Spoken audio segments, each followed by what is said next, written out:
संतोषी माता की जय। आइए सुनते हैं शुक्रवार के दिन संतोषी माता व्रत कथा। क्योंकि संतोषी माता करती हैं भक्तों की सभी मनोकामनाओं को पूर्ण। शुक्रवार के दिन माँ संतोषी का व्रत पूजन किया जाता है, आरती इत्यादि करते हैं, माँ का व्रत करते हैं। इससे माँ शीघ्र प्रसन्न होती हैं और शुक्रवार का व्रत संतोषी माता का करना चाहिए। शुक्ल पक्ष में करना चाहिए, 11 या 16 ज़रूर करना चाहिए, और या तो जब तक आपकी कामना ना पूर्ण हो, संभव हो तब तक करें। माँ शीघ्र प्रसन्न हो जाती है, 1 वर्ष में पूरा फल देती हैं। तो चलिए सुनते हैं श्रद्धा भक्ति भाव से संतोषी माता व्रत कथा। एक बुढ़िया थी, उसके 7 बेटे थे। 6 कमाने वाले थे जबकि एक निकम्मा था। बुढ़िया 6 बेटों की रसोई बनाती, भोजन कराती और उनसे जो कुछ जूठन बचता वह 7वें को दे देती। एक दिन वह पत्नी से बोला, देखो मेरी माँ बहुत प्यार करती है। बोली, क्यों नहीं, सबका जूठन जो आपको खिलाती है। वह बोला, ऐसा नहीं हो सकता, मैं जब तक अपनी आंखों से ना देख लूं नहीं मान सकता। बहू हंसकर बोली, देख लोगे तो। बोला, मान जाऊंगा। कुछ दिन बाद त्योहार आया। घर में 7 प्रकार के भोजन, चूरमे के लड्डू बने। यहाँ जांचने के लिए सिर दुखने का बहाना करके पतला वस्त्र सिर पर ओढ़कर रसोई घर में सो गया। वह कपड़े से सब देखता रहा। 6 भाई भोजन करने आए। उसने देखा माँ ने उनके लिए सुंदर आसन बिछाया, नाना प्रकार की रसोई परोसी और उन्हें बुला करके भोजन कराया। वो कपड़े से सब देखता रहा। 6 भोजन करके जब उठे तब माँ ने उनकी जूठी थालियों में से जो लड्डू के टुकड़े थे उनको उठाकर एक छोटा लड्डू बना दिया। जूठन साफ कर बुढ़िया माँ ने पुकारा, बेटा चल तू भी भोजन कर ले, 6 तो कर गए, तू कब खाएगा। वह बोला, माँ मुझे भोजन नहीं करना, मुझे भूख नहीं है, मैं परदेश जा रहा हूँ। माँ ने कहा, कब, कल जाता हो तो आज ही चला जा। वह बोला, हाँ माँ अभी ही जा रहा हूँ। यह कहकर वह घर से निकल पड़ा। चलते समय उसे अपनी पत्नी की याद आई। वह गौशाला में उपले बना रही थी। वह बोला, हम जामे परदेश आएंगे कुछ काल, तुम रहियो संतोष से धर्म आपनो पाल। वह बोली, जाओ पिया आनंद से हमारो सोच हटाए, राम भरोसे हम रहे ईश्वर तुम्हें सहाय। 2 निशानी आपनी देख धरू में धीर, सुधि हमारी मत बिसारियो रखियो मन गंभीर। वह बोला, मेरे पास तो कुछ नहीं है, यह अंगूठी है सो ले लो और अपनी कुछ निशानी मुझे दे दो। वह बोली, मेरे पास क्या है, यह गोबर भरा हाथ है। यह कहकर उसकी पीठ पर गोबर के हाथ की थाप बना दी। वह चल दिया। चलते चलते दूर देश पहुंचा। परदेश में नौकरी करने लगा। साहूकार की दुकान थी। वहां जाकर कहने लगा, भैया मुझे नौकरी पर रख लो। साहूकार को भी जरूरत थी, बोला, रह जा। लड़के ने पूछा, तनख्वाह कितनी मिलेगी। तो साहूकार ने कहा, जब काम देखेंगे तभी पैसा मिलेगा। साहूकार की नौकरी मिली। वह सुबह 7 से 10 बजे तक नौकरी करने लगा। कुछ दिनों में दुकान का सारा लेन देन, हिसाब किताब, ग्राहकों को माल बेचना, सारा काम करने लगा। साहूकार के 7-8 नौकर थे। वे सब चक्कर खाने लगे। यह तो बहुत होशियार बन गया। सेठ ने भी काम देखा और 3 महीने में ही उसे आधे मुनाफे का हिस्सेदार बना दिया। कुछ वर्ष में वह नामी सेठ बन गया और मालिक सारा कारोबार उस पर छोड़कर चला गया। पति की अनुपस्थिति में सास का अत्याचार होने लगा। इधर उसकी पत्नी को सास ससुर दुख देने लगे। सारी गृहस्थी का काम उसी से कराते और जंगल लकड़ी लेने के लिए भी भेजते। इस बीच घर में जो भी भूसी की रोटी आटे की निकली हुई उससे बना दी जाती उसके लिए, और फूटा नारियल था उसमें पानी रख दिया जाता। एक दिन वह लकड़ी लेने जा रही थी। रास्ते में बहुत सी स्त्रियां संतोषी माता का व्रत करती दिखाई दी। वह खड़ी होकर वहां कथा सुनने लगी और बहनों से पूछा, तुम किसका व्रत कर रही हो, इसके करने से क्या फल मिलता है। यदि तुम इस व्रत का विधान हमें समझा कर बता दो तो तुम्हारा बड़ा एहसान मानूंगी। तब उनमें से एक स्त्री बोली, सुनो, यह संतोषी माता का व्रत है। इसके करने से निर्धनता दरिद्रता का नाश होता और जो कुछ भी कामनाएं मन में होती हैं वह सब कुछ पूर्ण होती हैं। तब उसने व्रत की विधि पूछी। संतोषी माता के व्रत की विधि उसने बताई। कहा, 1.25 आने का गुड़ लेना, इच्छा तो 5.25 आने का, 1.25 रुपए का, या जो भी हो श्रद्धा अनुसार बिना परेशानी के जितना प्रेम से बन पड़े उसका 1.25 लेना। प्रत्येक शुक्रवार को निराहार रहकर कथा सुनना, इसके बीच में क्रम न टूटे। लगातार नियम का पालन करना। सुनने वाला कोई ना मिले तो घी का दीपक जलाकर उसके आगे जल के पात्र को सामने रखकर कथा कहना, और जब कार्य सिद्ध न हो तब तक नियम का पालन करना, और सिद्ध हो जाने पर व्रत का उद्यापन करना। 3 मास में माँ पूरा फल देती हैं। यदि किसी के ग्रह खोटे हों तो भी 1 वर्ष में तो काम सिद्ध ही हो जाता है। फल के सिद्ध होने पर ही उद्यापन करना चाहिए, बीच में नहीं। उद्यापन में 2.5 सेर आटे का खाजा, इसी तरह से खीर, चने का साग। 8 लड़कों को भोजन कराना चाहिए, जहाँ तक मिले देवर जेठ भाई बंधु रिश्तेदार, नहीं तो ब्राह्मण को बुलाकर भोजन कराना चाहिए। उन्हें दक्षिणा आदि देकर श्रद्धापूर्वक विदा करना चाहिए। यह सुनकर बुढ़िया के लड़के की पत्नी चल पड़ी। रास्ते में लकड़ी के बोझ को कुछ बेचा, उसमें से जो पैसे थोड़े मिले उनमें से माता के व्रत की तैयारी करने लगी। चली सामने देखा तो मंदिर था। पूछने लगी, यह मंदिर किसका है? तो सबने कहा, ये संतोषी माता का बहुत प्राचीन मंदिर है। यह सुनकर माता के मंदिर में जाकर चरणों में लौटने लगी।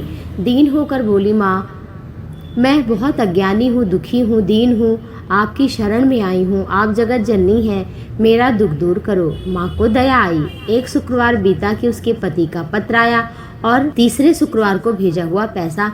अब तो यह देखकर जेठ जेठानी मुंह सिकोड़ने लगे। लड़के भी उनके ताने देने लगे, काकी के पास तो अब पत्र आता है, पैसा आता है, अब तो इनकी खातिरदारी बढ़ जाएगी। बेचारी बड़े सरल भाव से कहती, भैया कागज आवे रुपया आवे, हम सबके लिए बड़ा अच्छा है।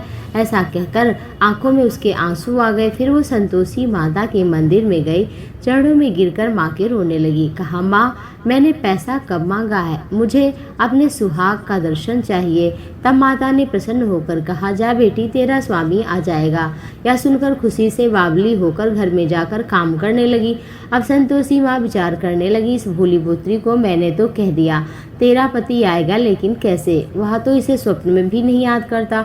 उसे याद दिलाने को मुझे ही जाना पड़ेगा। इस तरह माता जी उस बुढ़िया के बेटे के पास जाकर स्वप्न में प्रकट होकर कहने लगी, साहूकार के बेटे सो रहा है या जागता है? वह कहने लगा, माता सोता भी नहीं जागता भी नहीं, कहो क्या आज्ञा है? माँ बोली, तेरे घर बार कुछ है कि नहीं? बोला, हाँ सब कुछ है माँ, बाप बहू।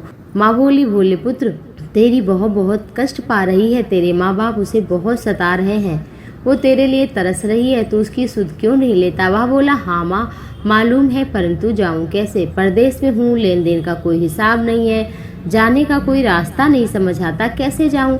माँ बोली, मेरी बात मान, सवेरे नहा धोकर संतोषी माता का नाम ले, घी का दीपक जलाकर दंडवत कर दुकान पर बैठ जा। देखते देखते सारा लेन देन चुक जाएगा, जमा माल बिक जाएगा, सांझ होते होते ढेर लगेगा। अब बात मान करके सुबह उठा तो सबसे बताने लगा।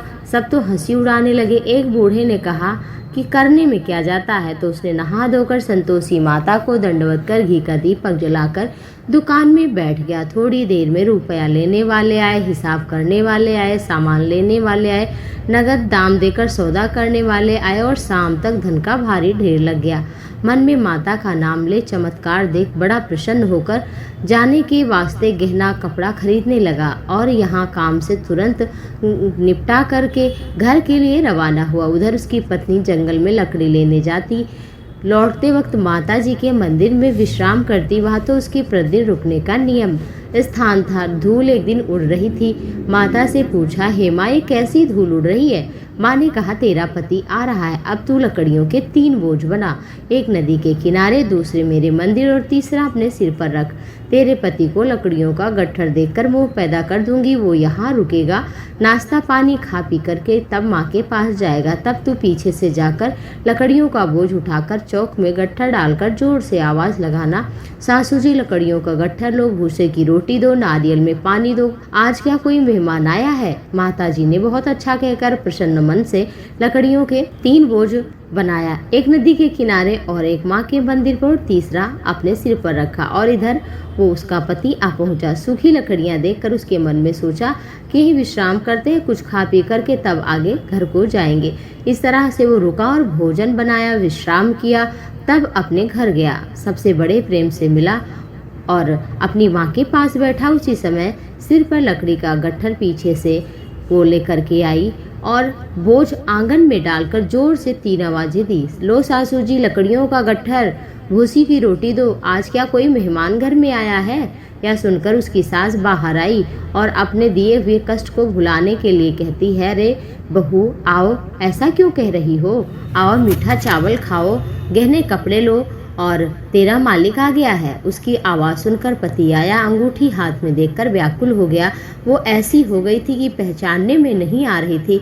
माँ से पूछा, ये कौन है? माँ बोली, तेरी पत्नी, जब से तू गया है ये तो बस गाँव में भटकती है, कुछ काम नहीं करती, बस 4 पहर खा जाती है। वह बोला, ठीक है, मैंने आपकी हालत देखी और इसकी भी, अब मुझे ऊपर की चाबी दो, मैं वहीं रहूँगा। माँ बोली, ठीक है, जा तेरी जैसी मर्जी।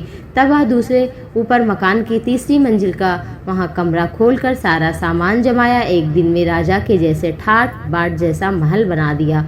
अब वो सुख से रहने लगी। इतने में शुक्रवार आया। शुक्रवार के व्रत के उद्यापन के लिए अपने पति से कहा। पति ने कहा, हाँ क्यों नहीं।